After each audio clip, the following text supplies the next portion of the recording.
चलिए पिछले क्लास में आपको बताया गया था है ना, पोलराइजेशन ऑफ लाइट।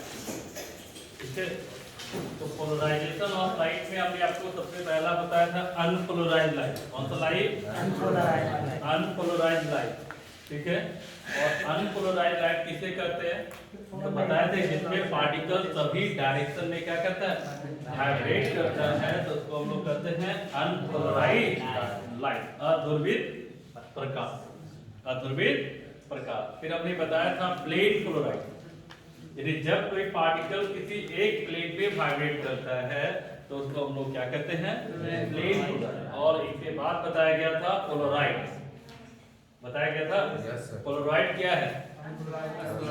पोलराइड एक डिवाइस है। पोलराइड एक डिवाइस है जो अनपोलराइज्ड लाइट को प्लेन पोलराइज्ड लाइट में क्या करता है, कन्वर्ट करता है। प्लेन पोलराइज्ड में कन्वर्ट करता है। चलिए आगे बढ़ते हैं आज। ठीक है, लिखोगे moles law. Moles law, MALS, moles law. Moles law, moles law. तो भाई मोल्स लॉ का क्या करना है, ध्यान दीजिएगा। मोल्स लॉ का क्या करना है, तो यहाँ कहता है, जैसे पहले अगर फिगर से समझना चाहते हो, फिगर तो समझो।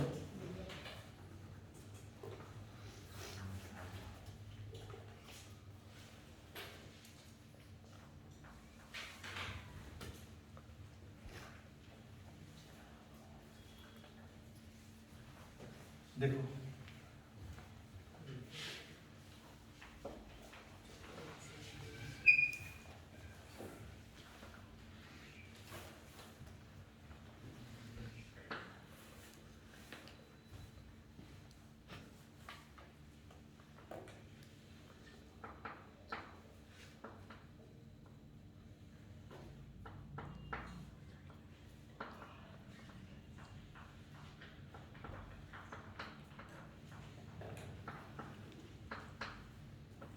ये कौन सा लाइट है?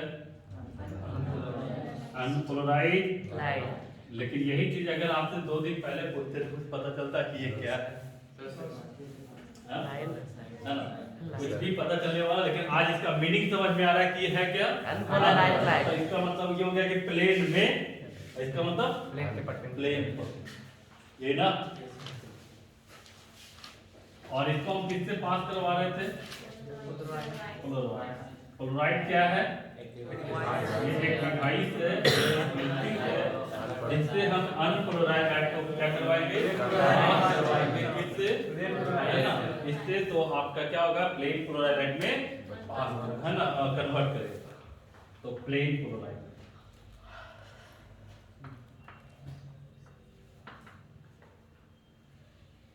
थोड़ा सा अभी स्मार्ट बोर्ड में आपको वेट करना पड़ेगा। ठीक है, इसलिए अभी आपका उसमें ही नहीं, वो आएगा तो हमको डिलीवर करेगा 10 जनवरी को। नहीं होगा तो प्रोजेक्टर से ही समझेंगे। ठीक है, वेट करने से कोई फायदा तो नहीं। अब देखो, ये हो गया अनपोलराइज्ड लाइट, ये हो गया पोलराइड, ये हो गया प्लेन। इसमें अनदर पोलराइड अगर यूज करते हो, जिसको एनालाइजर कहा जाता है, विश्लेषक कहते हैं, एनालाइजर, विश्लेषक। और ये आपका इसका प्लेन ऑफ ट्रांसमिशन, और ये आपका पोलराइड के बीच का एंगल, ये थीटा है। तो इसके अनुसार इसका जो लाइट जो पास करेगा ना, ट्रांसमिटेड जो लाइट होगा, जो निकलेगा, वो उसके इंटेंसिटी में वेरिएशन होता है। यानी ये प्रैक्टिकली अगर हम दिखाते ना तो थोड़ा आसान होता है। इसका इंटेंसिटी वैरी करता है। क्या करता है? जैसे जैसे हम इसको रोटेट करेंगे, उसका जो इंटेंसिटी है ना, वो चेंज होगा, कभी बढ़ेगा, कभी घटेगा, कभी गायब हो जाएगा। तो ये रिलेशन आपको दिया था मॉस लॉ ने, और उसका करना का था जो इंटेंसिटी होगा वो cos स्क्वायर थीटा का क्या होगा। तो प्रोपोर्शनल को हटाएंगे, तो कौन से कितना cos स्क्वायर, यही है Malus law. Intensity of transmitted light is directly proportional to cos square theta. खत्म। अगर बाय चांस अब एग्जाम में माइंड मतलब स्लिप कर रहा है, हमें पूरा क्लियर नहीं आ रहा है, तो हम सीधे ये लिख के निकल जाएंगे according to Malus law intensity of transmitted light through analyzer is directly proportional to cos square theta या square of cos। क्लियर? लिख के निकल जाएंगे, कोई दिक्कत नहीं है। अब प्रोपोर्शनल को हटाएंगे तो क्या आएगा? क्या किसी को आपत्ति खत्म हो गया। मॉस लॉ, बहुत टेंशन ले रहे थे। मॉस लॉ क्या है? क्लियर हो गया? क्या है भाई? According to Moore's law, intensity of transmitted light through analyzer से पास कर रहा है, is directly proportional to a square of cosine of, है ना, angle theta, cosine of angle theta. तो यहाँ पे स्क्वायर ऑफ है ना कोसाइन यानी cos थीटा लिख दिए। मेरा काम क्या हो गया? खत्म हो गया। ठीक है? तो दिक्कत है तो इसके अनुसार इंटेंसिटी जो होता है वो बढ़ता है और घटता है।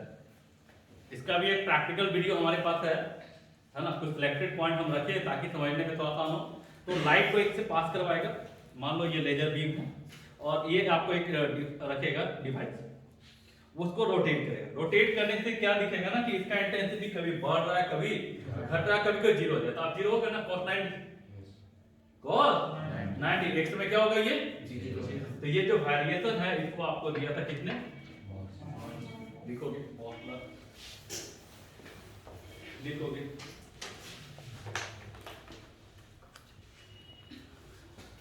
देखो, according to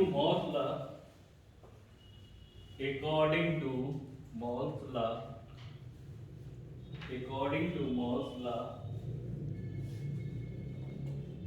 the intensity of the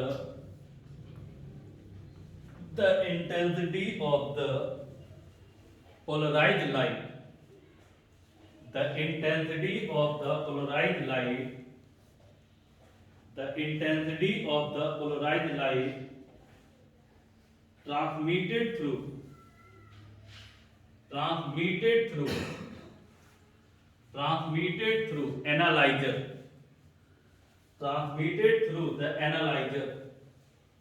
transmitted through analyzer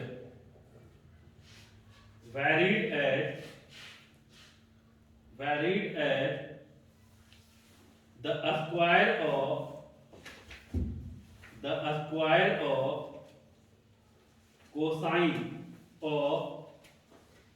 cosine of angle between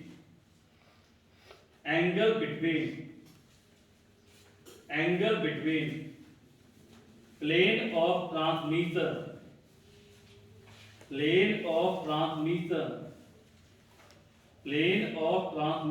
of the analyzer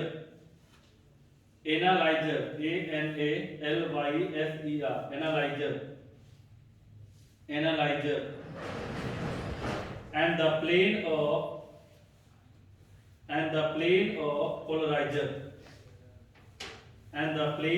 polarizer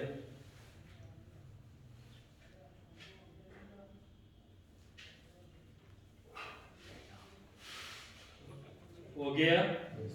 English वाले बच्चे इसको डिजाइन को नोट करेंगे, हिंदी वाले लिखोगे। इस नियमानुसार मतलब कौन सा? मॉस के ना। इस नियमानुसार विश्लेषक बगल में जरूर लिख देना एनालाइजर। विश्लेषक, कभी कभी आपको हिंदी ही समझ में नहीं आएगा, ये ध्यान रखिएगा। विश्लेषक जिसको हम लोग क्या कहते हैं? एनालाइजर से पारगमित जिसको हम लोग इंग्लिश में क्या कहते हैं? ट्रांसमिटेड। पारगमित ध्रुवित प्रकाश की तीव्रता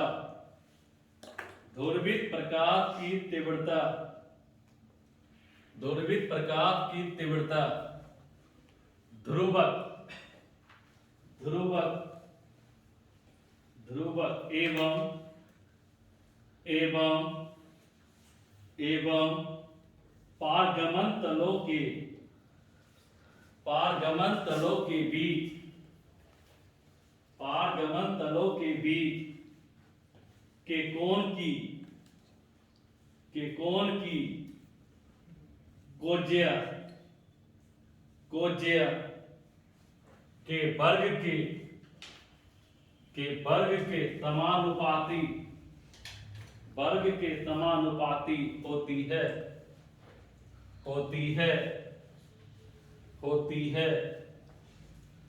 तो भाई हमने सिंपल सा लाइन बताया। ये क्या है? Intensity of polarised light, intensity of polarised light transmitted through analyser, किसके through? Analyser is directly proportional to cos square theta. अगर मेरे माइंड से कभी स्लिप कर गया कि थीटा क्या था, तो हम डायरेक्ट लिख के निकल जाएंगे square of cos theta, square of cos theta. Clear है? ये सब तरीका भी आपको जानना चाहिए। कभी कभी होता है कि आपके माइंड से स्लिप कर रहा है, तो छोड़ने से बढ़िया क्या है, तो लिख बढ़िया। तो यहाँ पे आपको डायरेक्ट ये याद रखना है कि ये है क्या? इंटेंसिटी ऑफ ट्रांसमिटेड लाइट, है ना, पारगमित ध्रुवित प्रकाश की तीव्रता क्या है? समानुपाती है किसका? cos स्क्वायर थीटा का, cos स्क्वायर थीटा का। किसी को आपत्ति, दिक्कत है? चलो फिगर आप बनाओगे, है ना, फिगर बना लिए, इसके बाद जो यूनिफॉर्म बचे ये पूरा लिखेंगे, है ना। यहाँ पे आपको नाम लिखना है। यहाँ पे कौन सा लाइट है? ये अनपोलराइज्ड है। ये क्या है? पोलराइज्ड। ये क्या है? Plane polarised. ये क्या है? एनालाइज्ड। कर लोगे? हिंदी में क्या होगा? अध्रुवित प्रकाश, पोलराइड, ध्रुवित प्रकाश, विश्लेषक।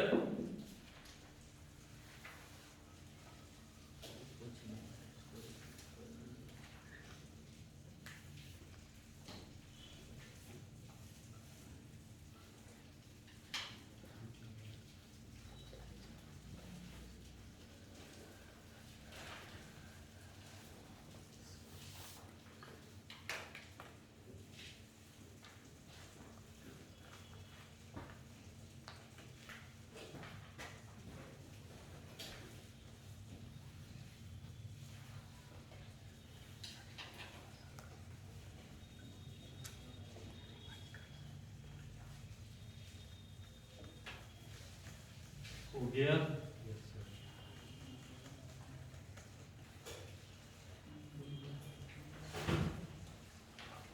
बढ़े आगे।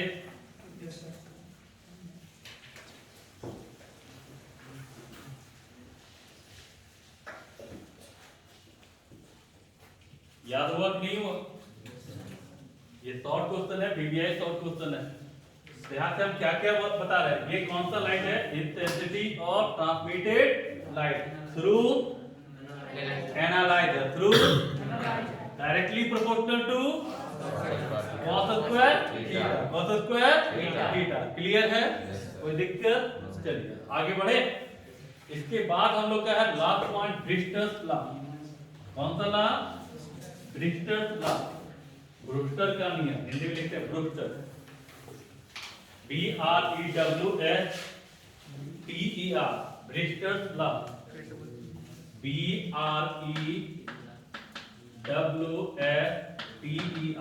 वो टॉपिक है। हिंदी में लिखते हैं ब्रूस्टर लॉ।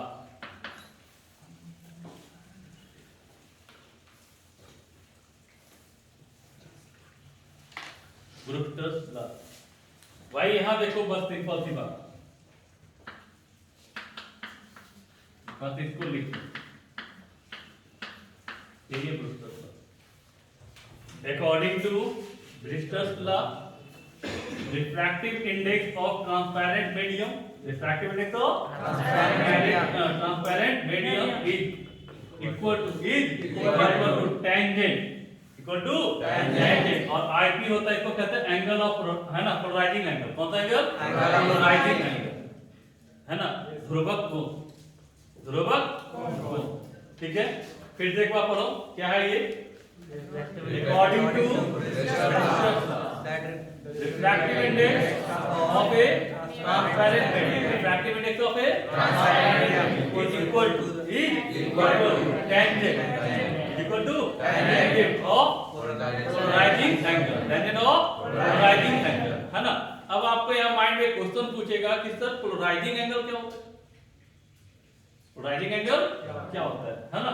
अगर आपको बताएंगे शुरुआत में लॉकडाउन के पहले रिफ्रैक्शन में एक क्वेश्चन हमने दिया होगा कि कोई क्वेश्चन होगा, ग्लास स्लैब लाइट को इंसिडेंट करवाया गया और रिफ्लेक्टेड रे और रिफ्रैक्टेड एक दूसरे का परपेंडिकुलर, आप गौर करो तो यही आता है, म्यू बराबर tan i था वहां पे, क्या था tan i, वही यहां भी वही होगा।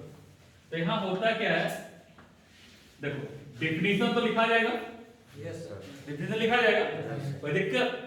अब यहाँ पे क्या होगा, अब बच्चा हिंदी वाला, सर हिंदी में कहाँ होता है, हाँ हिंदी लिखाएगा नहीं, लिखा जाएगा। ब्रूस्टर के नियमानुसार या ब्रूस्टर के नियम से किसी पारदर्शी माध्यम का अपवर्तनान, किसी पारदर्शी माध्यम का अपवर्तनान ध्रुवक कोण के टेंजेंट के, ध्रुवक कोण के टेंजेंट के बराबर होता है, ध्रुवक कोण के टेंजेंट के बराबर होता है, दिखाया, कोई दिक्कत। अब देखो ये ट्रांसपेरेंट मीडियम है, ये है आपका अनपोलराइज्ड,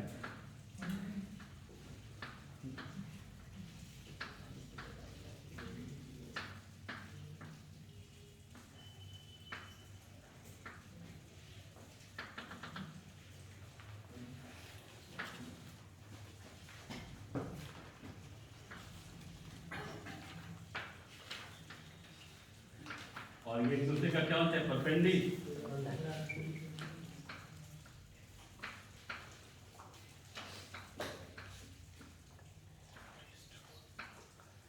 और ये एक दूसरे का क्या होता है, परपेंडिकुलर। तो ये जो एंगल होता है ना, इसी को हम लोग नाम देते हैं आई, क्या नाम देते हैं, आई, पोलराइजिंग एंगल। तो इसमें मेन पॉइंट क्या है ना कि रिफ्लेक्टेड रे और रिफ्रैक्टेड एक दूसरे का क्या होना चाहिए, परपेंडिकुलर होना चाहिए। तो ये आपका म्यू बराबर कितना, tan i, ठीक है। तो आपसे एग्जाम में पूछता है डिफाइन ब्रूस्टर्स लॉ, है ना, या ब्रूस्टर लॉ को डिफाइन करें तो क्या लिखोगे, according to Brewster's law refractive index of a transparent medium is equal to tangent of angle of polarisation या polarising angle, polarising angle. Hindi में क्या लिखोगे, ब्रूस्टर के नियम से या ब्रूस्टर के नियमानुसार किसी पारदर्शी माध्यम का अपवर्तनान, अपवर्तनान, अपवर्तनान, क्लियर, क्या होता है, क्या होता है, ध्रुवक कोण के टेंजेंट के बराबर होता है, ध्रुवक कोण के टेंजेंट के बराबर होता है, क्लियर। जल्दी से लिखो फटाफट, देखो according to Brewster's law, according to Brewster's law, according to Brewster's law, according to Brewster's law the refractive index of a transparent medium, transparent medium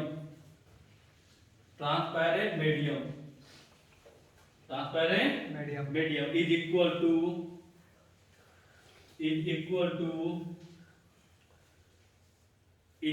to tangent of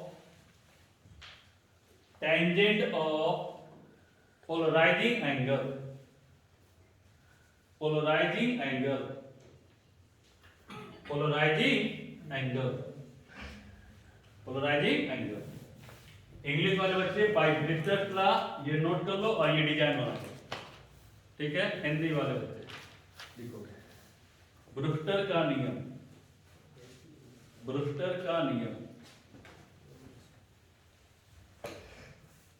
Brewster का नियम लिखोगे, ब्रूस्टर के नियमानुसार, ब्रूस्टर के नियमानुसार, Brewster के नियमानुसार किसी पारदर्शी माध्यम का, किसी पारदर्शी माध्यम का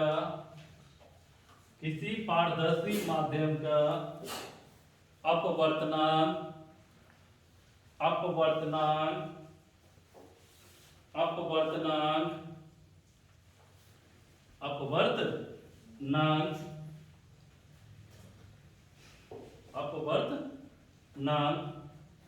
ध्रुवक कोण के टेंजेंट के बराबर होता है। ध्रुवक कोण के टेंजेंट के बराबर होता है। ध्रुवक कोण के टेंजेंट के बराबर होता है। चलिए जल्दी से डिजाइन नोट की तो बनाइए तो ब्रूस्टर के नियम से कैमरा बंद करिए।